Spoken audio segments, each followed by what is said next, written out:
Je vais vous présenter l'activité de Victor qu'il a réalisée dans le cadre de la certification U32 pour l'obtention de son baccalauréat. La structure est un accueil de loisirs, un accueil collectif de mineurs, où Victor va réaliser sa dernière PFMP. Dans cette structure, les enfants sont regroupés en demi-journée et chaque animateur vient, au moment du lancement des activités, présenter les activités qu'ils vont pouvoir faire l'après-midi ou la matinée. Anna leur parle du cahier journal, Ricardo leur propose une partie de ballon. Quant à Laurent, lui, il est sur un projet culturel danse et Victor vient leur proposer de réaliser un petit avion. Les enfants sont enthousiastes, ils veulent participer. Moi je veux le faire, moi Victor s'il te plaît. Victor choisit 5 petites filles et 5 petits garçons pour son atelier. Il les amène dans la salle de son activité où il a préparé tout le matériel. Il regroupe les enfants autour de la table en leur demandant de se calmer et de se poser. Victor explique « Je vais vous distribuer à chacun un petit avion et vous allez le peindre. » Les enfants s'installent, 4 filles à la table jaune avec un garçon, 4 garçons à la taille bleue avec une fille. Très vite, la fille dit qu'elle ne veut pas rester toute seule à la table des garçons. Victor alors va la replacer à la table des filles et va mettre le jeune garçon qui était à la table jaune à la table des garçons. Ensuite, il distribue à chacun son matériel et il leur dit qu'ils peuvent commencer l'atelier. Les enfants posent quelques questions. Est-ce qu'ils ont le droit de peindre avec les couleurs qu'ils veulent?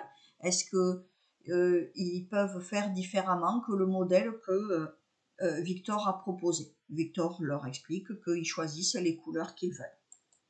Très vite, Victor lance la musique.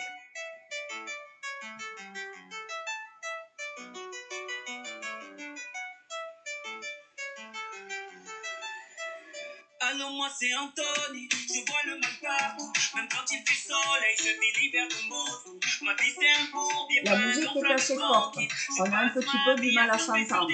Les enfants montent le ton, il faut qu'ils se parlent d'une table à l'autre. Pour se parler, ils sont obligés de crier. Victor, lui, est obligé de monter le ton pour se faire entendre. Il commence à parler très très fort. Le ton monte, les enfants parlent fort, certains chantent en même temps. Ça fait un atelier très très bruyant, mais malgré cela, les enfants réalisent le petit avion. L'excitation est à son comble. Victor commence à dire qu'il faut se calmer. Mais le bruit de la musique, les enfants parlent fort, crient, chantent. La peinture commence à arriver sur les visages. La peinture commence à arriver sur les bras. Victor est en train de se fâcher. Il va enfin comprendre qu'il faut baisser le son de la musique, mais cela va prendre un certain temps. Entre-temps, les enfants sont arrivés à une excitation maximum et on se retrouve avec un enfant très très très excité que Victor va mettre dans un coin de la pièce de façon à ce qu'il se calme. Il viendra ensuite discuter avec lui pour bien lui expliquer qu'il doit rester calme. Néanmoins, l'activité est assez compliquée et les enfants sont très très excités. Très vite, Victor leur propose de ranger le matériel et finit par leur dire qu'il faut qu'ils aillent se laver les mains, les bras et la figure pour ensuite aller rejoindre notre atelier, car Victor, lui, doit continuer la certification avec son professeur et son tuteur. Les enfants s'en vont.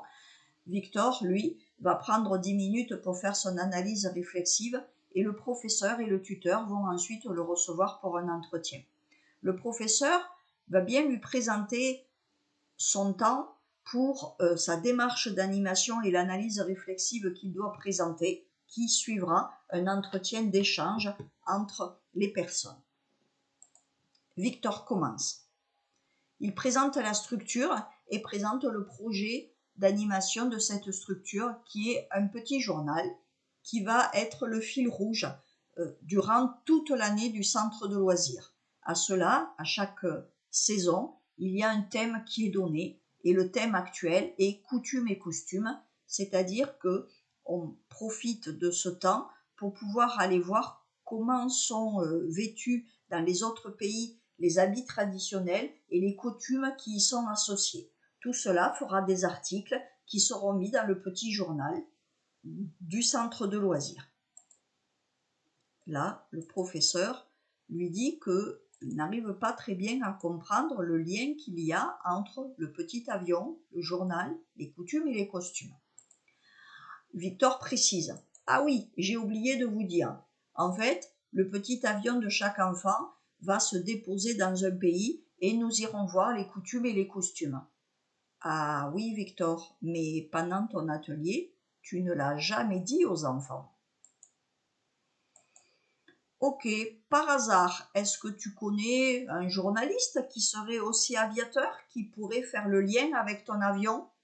Ah non, je ne connais pas. Ok. Tu as choisi de faire une animation avec 5 filles et 5 garçons. Est-ce que tu peux justifier ton choix? Oui, j'ai choisi de faire 5 filles et 5 garçons car je voulais qu'ils puissent travailler le vivre ensemble, qui est un des objectifs de la structure. D'accord, Victor, mais alors pourquoi as-tu fait une table de 5 filles et une table de 5 garçons? La petite fille ne voulait pas être toute seule à la table des garçons, alors je l'ai remise avec les filles. D'accord, tu n'as pas eu l'idée d'aller mettre une fille avec les garçons pour équilibrer un peu les groupes? Ah non, je n'y ai pas pensé.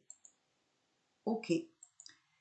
Un des objectifs de la structure est le vivre ensemble, Victor. Ce n'est pas seulement gérer les bagarres, gérer les disputes ou gérer les insultes. C'est aussi apprendre à vivre ensemble entre filles et garçons.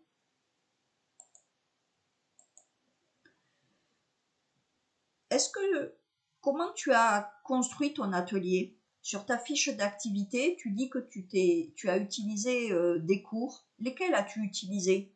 Oui, j'ai utilisé le schéma corporel. Le schéma corporel, d'accord. Qu'est-ce que c'est pour toi le schéma corporel? C'est la découverte du monde. Ouh, d'accord. Mais qu'est-ce que tu entends dans schéma corporel? Ah, ben, il y a le mot corps, ok. Et schéma, un dessin. Ah oui, c'est le dessin du corps, c'est-à-dire nommer les parties du corps. Oui, c'est cela, Victor. Mais quel est le rapport avec ton petit avion? Ah ben, il n'y en a pas alors. Ok, Victor. Donc, est-ce que tu peux me dire si ton atelier était adapté à l'âge des enfants? Ils ont entre 8 et 10 ans et ton activité tourne autour de peindre un petit avion. Est-ce que tu penses que ton activité était adaptée? Oh oui, ils ont réussi à le peindre. D'accord? Dans ta fiche d'activité, tu as parlé de créativité. Qu'est-ce qui était créatif? Ils ont choisi les couleurs? D'accord, Victor, mais choisir des couleurs, ce n'est pas être créatif, c'est choisir des couleurs. Ils ont pu faire le modèle comme ils voulaient?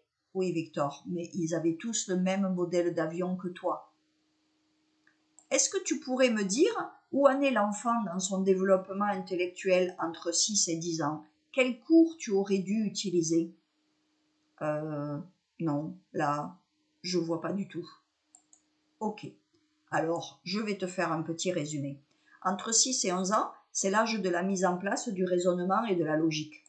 Avant, au stade précédent, l'enfant est à fond dans l'imaginaire. Il s'invente des histoires, tout est magique. Les lions, les loups, les fées, les dragons, tout ça, ça peut vivre ensemble.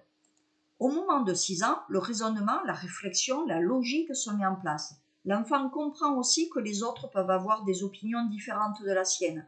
Ce qu'il aime, c'est chercher les réponses, les solutions. Et ce qu'il adore, c'est le faire avec ses copains. À partir de ce que je viens de te dire, est-ce que tu pourrais me dire comment tu aurais pu monter ton atelier? Comment tu aurais pu répondre à leurs besoins intellectuels? Oui, alors j'aurais pu leur donner plusieurs modèles? Non, Victor, ils ont 10 ans. Alors j'aurais pu leur montrer plusieurs modèles. Ça, c'est toujours un peu pareil. Ben non, là, je vois pas. Il me semble, Victor, que pendant 3 ans, nous avons travaillé sur des fiches techniques. L'animateur doit connaître son sujet. Ici, dans ton cas, tu aurais pu, par exemple, mais ça pourrait être autre chose, travailler sur comment un avion vole-t-il. Ils ont 10 ans. Ce sont des vraiment grands. Et tu aurais pu travailler qu'est-ce qui fait voler un avion, qu'est-ce qu'il y a dans un avion, comment ça fonctionne.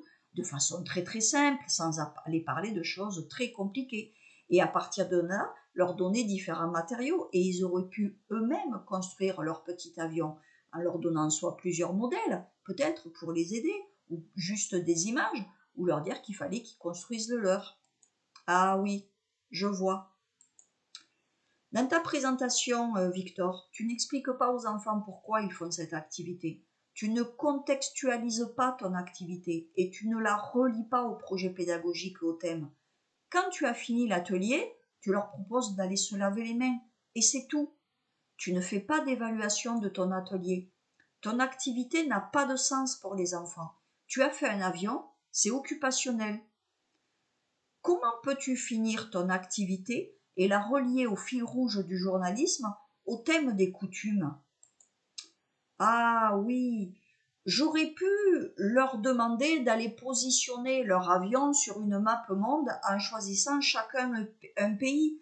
Et ensuite, les autres ateliers, on serait allé étudier les coutumes et les costumes de ce pays. Oui, voilà Victor, tu aurais pu. Enfin non Victor, tu aurais dû. Une activité doit avoir du sens pour l'enfant. Elle doit être reliée aux objectifs, aux projets, aux autres animations. Une animation n'est jamais unique, isolée, elle est en lien. Sinon, elle n'a pas de sens, elle devient occupationnelle.